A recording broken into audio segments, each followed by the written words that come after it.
Okay, fellas. So this is part 3 of the hidden wiring harness for the AC for the base model D21. I did get the new AC belt. Hopefully you can see it down there. She's nice and tight. And I did my best to make sure the tensioner pulley, which is down there, is was as in alignment as possible, as I could get it, so that there's no issues or anything like that.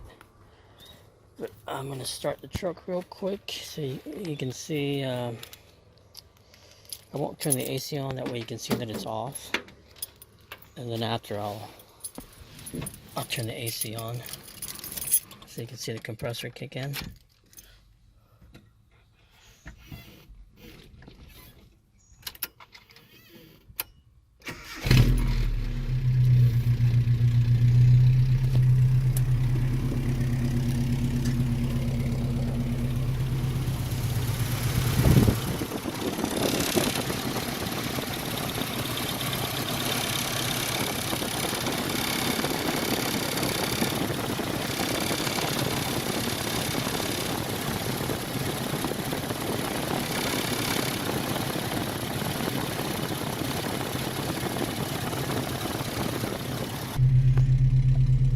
Alright, here she goes.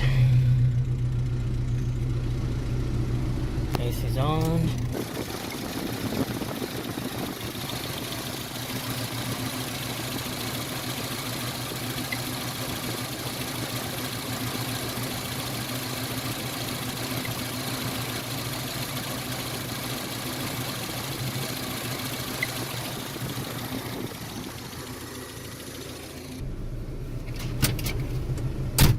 You guys can hear or see the clutch kick in. It was on. AC's on in here. It's probably at not the highest level, but it is there, and it's already cooling down quite a bit. I drove the truck this morning.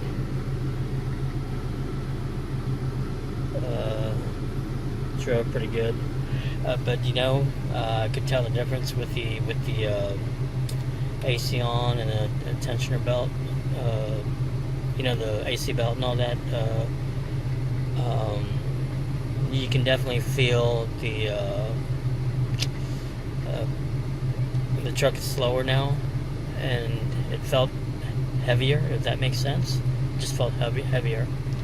But you can definitely tell that it did affect a little bit of the speed on the truck, which is no big deal for me personally. But anyway, I just wanted to show you guys that the AC is running, like officially running, like on. Now I'm gonna go over a couple of things, a couple of details, because it can get confusing. This is the belt that I got. I got it online at a place or a site called rockauto.com. I'll post the link to the site on the description box. Again, since the components, the compressor and the bracket and the tensioner pulley are from the 93 D21, my best guess is that that's what you want to do when you get the belt. When you get a new belt, get the belt from that same year that you got the same year truck and engine type that you got the compressor from, and then the other components. Again, 93. I got this from a 93 D21 with the KA24E, I believe. I'm trying to remember. It's been a while. Engine, and even though there's similarities in the engines, there's also noticeable differences as well. So again, this belt is for the 93 D21 with the KA24E engine. This belt, AC belt, is for the 86 D21 with the Z24 engine. And again, if you notice, there's a considerable difference. Again, this one's 33 inches, and this one's roughly just a little bit over 36 inches. But when it went out, I couldn't remember. Well, I no longer had the this parts number tag or whatever you want to call this. I didn't have that. It's because I've had this belt for over a year. So to find what these dimensions were, I grabbed some painter's tape that I had and taped the entire surface from one end to the other of the belt until both ends connected. Peeled it off and then measured that with the measuring tape, and that's how I got the measurements for these. And again, the 86 D21 belt, AC belt, is roughly 33 inches, and the 93 D21 with the K24E engine is roughly just a shade over 36 inches, depending on what year and model truck or engine type you have on that you're, the parts truck that you're pulling the AC components out of. You want to get the AC belt for that model, not the model that you're putting it into. Assuming that yours is a Z24 and the truck that you're pulling out of is a KA24E, because who knows how many little minute differences there are in all the years. I honestly don't know. So hopefully that makes sense, and I'm not blathering too much. But as far as getting the AC working really good, what else did I do? I went to several auto parts stores to look for this weather seal, this foam. I couldn't find it. They either didn't have it or they didn't carry it. So I went to Lowe's and found this weather seal. It's my best guess is it's thicker than what we need, for what we were using it for. But it worked. I'll slip in a clip of the after the install of this into this footage. On the passenger side and driver's side of the enclosure for the heater core, and there is another one. Well, hopefully you can see the foam.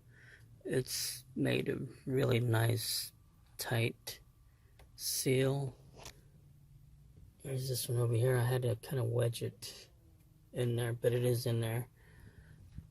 And then up above, over there, in that area as well. And it's made a pretty decent seal. But I did that to seal the those openings in the on either side of the heater core. But to get the AC running, or get the lines evacuated and getting the proper amount of oil, getting the O-rings lubricated, what I did is got new O-rings. This is an assortment of them. There's like quite a few. You can see two of the original ones, the black ones. They're the ones that were originally in this AC system. But you want to get these green ones, not the black ones that most auto part store places carry, because these are specifically made for your AC lines and all those components.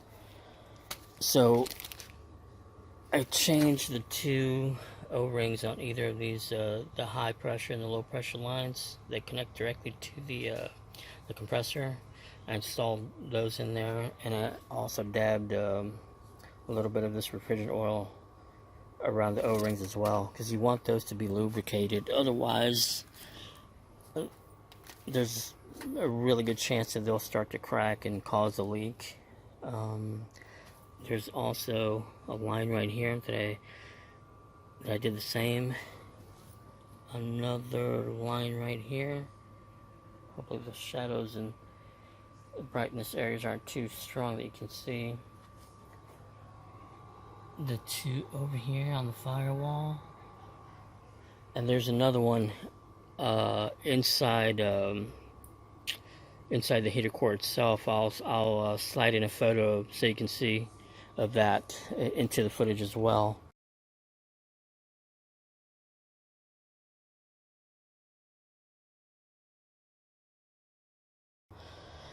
And the Haynes manual says that this compressor takes 7 ounces of this refrigerant oil, and it's got 8.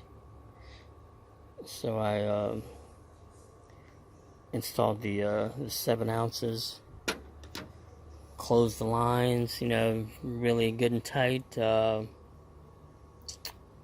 she's held again. She once I evacuated the system, she held vacuum for, I don't know, 2 hours. The needle didn't move. It's the gauge is where your vacuum's supposed to be at. Held really well, and once I filled the system with completely filled it with the refrigerant, with the Freon, she's been good to go. Again, it has affected the performance on the truck, because now that belt is on, and when the AC is running and all that, I can tell there's quite a bit of a difference. The truck is considerably slower now, or noticeably slower. The pickup's not quite as fast, but again, it's no big deal to me. I'd rather have AC and stay cool during the summer months. And as far as the heater goes, when I installed all the components for the glow ship temperature gauge, I purposely removed the thermostat that slides in between the intake on this side and this outlet over here that leads directly to your radiator. I did that on purpose because I've had several thermostats just fail. I don't know if it's just the design, but even on other vehicles I've had them fail. And if you're not paying attention, your vehicle will start to overheat and all that really bad stuff, and I've had to replace radiators because of it. They'll just, it's a really small, cheap part, and if you don't change it or whatever, it'll end up causing you to replace bigger parts that cost a lot more. So again, I just completely removed it, bolted everything back up, and from then until now, the entire time I've been driving without the thermostat. And it's great during the summer months because it's fairly hot and humid in Florida, and the coolant is continuously circulating, keeping your engine cool, again, which is good during the summer. Not so good during the winter. So but again, the winters here don't last long. But if I wanted to make the best use out of the heater, I would have to reinstall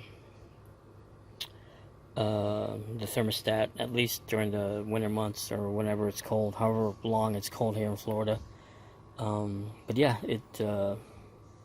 other than that, without the thermostat, the temperatures on this truck, I could be at a stoplight or stuck in traffic,